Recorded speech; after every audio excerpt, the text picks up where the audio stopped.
how to remove restricted mode on TikTok. Hey everyone, welcome back to the channel.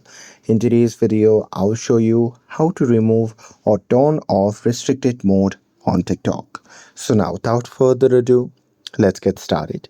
So here, first thing first, open the TikTok app on your phone. And now here, once you're inside the app, just tap on the profile icon shown in the bottom right corner of the screen. And now here, once you're inside the profile section, just tap on the three dash icon shown in the top right corner of the screen. And now here from the pop-up menu, just select settings and privacy.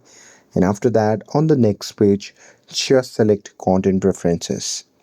And now here in this section, you'll see the option labeled it as restricted mode. So simply tap on that.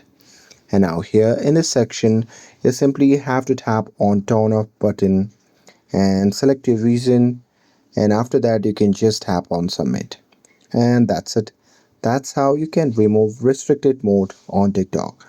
With this, if you found this video helpful, then don't forget to like, share and subscribe to get up to date for more videos. Thanks for watching, and I'll see you in the next video.